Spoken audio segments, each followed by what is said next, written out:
ناظرین، وینزویلا کے دارالحکومت کراکس میں 7 دھماکے۔ غیر ملکی میڈیا کے مطابق دھماکے کراکس کے جنوبی علاقے میں فوجی اڈے کے قریب ہوئے۔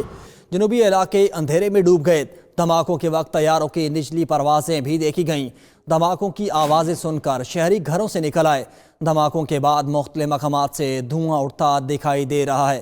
وینزویلا کی حکومت کا فوری رد عمل دینے سے گریز۔ امریکی فوج حالیہ دنوں میں منشیات سمگلنگ کشتیوں کو نشانہ بنا رہی ہے۔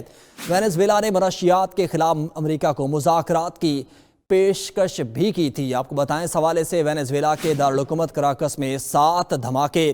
غیر ملکی میڈیا کے مطابق دھماکے کراکس کے جنوبی علاقے میں فوجی اڈے کے قریب ہوئے۔ جنوبی علاقے اندھیرے میں ڈوب گئے ہیں، جبکہ دھماکوں کے وقت طیاروں کی نچلی پروازیں بھی دیکھی گئیں۔ دھماکوں کی آوازیں سن کر شہری گھروں سے نکل آئے۔ دھماکوں کے بعد مختلف مقامات سے دھواں اٹھتا دکھائی دے رہا ہے۔ وینزویلا کی حکومت کا فوری طور پر رد عمل دینے سے گریز۔ امریکی فوج حالیہ دنوں میں منشیات سمگلنگ کشتیوں کو نشانہ بنا رہی ہے۔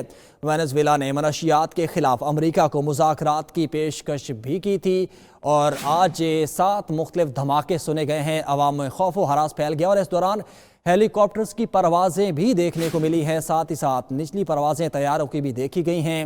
اس سے پہلے امریکہ کی جانب سے منشیات کے حوالے سے دھمکیاں دی جاتی رہیں وینزویلا کو، اور وینزویلا کے صدر نکولس مادورو کی جانب سے مذاکرات کی پیشکش کی گئی تھی اور کہا تھا امریکہ جہاں چاہے گا، جس طرح چاہے گا، ہم بات کرنے کو تیار ہیں۔ لیکن آج وینزویلا کے دارالحکومت کراکس میں ایک ساتھ دھماکے سنے گئے ہیں اور دھماکے سنتے ساتھ ہی عوام میں خوف و ہراس پھیل گیا اور اس دوران ہیلی کاپٹرز کی پروازیں بھی دکھائی دیں۔ اس کے علاوہ طیارے بھی وہاں پر اڑتے دکھائی دیے ہیں۔ اس سے پہلے وینزویلا یہ دعویٰ کر چکا ہے کہ ان کی درجنوں کشتیاں تباہ کی گئی ہیں اور 100 سے زائد ان کے لوگ ہلاک ہو چکے ہیں، اور اب ایک اور زمینی کارروائی ان کے اس میں زمین پر ہوئی ہے۔ سابق سفیر جوہر سلیم صاحب ہمارے ساتھ موجود ہیں۔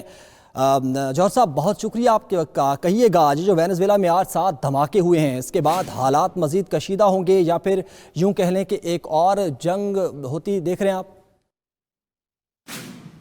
جی، یہ کافی ظاہر ہے کہ ایک بہت میجر ایونٹ ہے وینزویلا میں۔ جو سچویشن ہے وہاں پہ اب کافی زیادہ سالوں سے وہاں پہ وینزویلا، جو کہ دنیا کے امیر ترین ملک ہے تیل کے ذخائر کے اعتبار سے، وہ ایک مشکل چیلنجنگ صورتحال کا شکار رہا ہے۔ ابھی اس کا جو امریکہ سے تنازع ہے اس کی وجہ سے، اور اس میں جو امریکہ کا جو الزام ہے کہ بہت زیادہ منشیات وہاں سے اسمگل کی جا رہی ہیں امریکہ کو اور دوسرے ملکوں کو، تو اس کی وجہ سے جب یہ صورتحال کافی دنوں سے، کچھ ہفتے سے زیادہ زیادہ وہ انسٹیبلٹی کی طرف جا رہی ہے۔ امریکہ مسلسل جو ہے وہاں سے کئی جو ہے جو پورٹس راستے میں جو ہے ان کو جو آمد و رفت وینزویلا سے ہو رہی تھی ان کو امریکہ نے تباہ بھی کیا اور مختلف ظاہر الزامات کے تحت۔ اب یہ دیکھنا ہے، ظاہر ہے اس کی ڈیٹیلز آئیں گی تو کیا اس سے پتہ چلے گا کہ کیا اچانک کیسا زیادہ کیوں کیا ہے اسپیس کی طرف جا رہی ہے سچویشن، اور کیا عوامل جو ہے اس وقت ہیں۔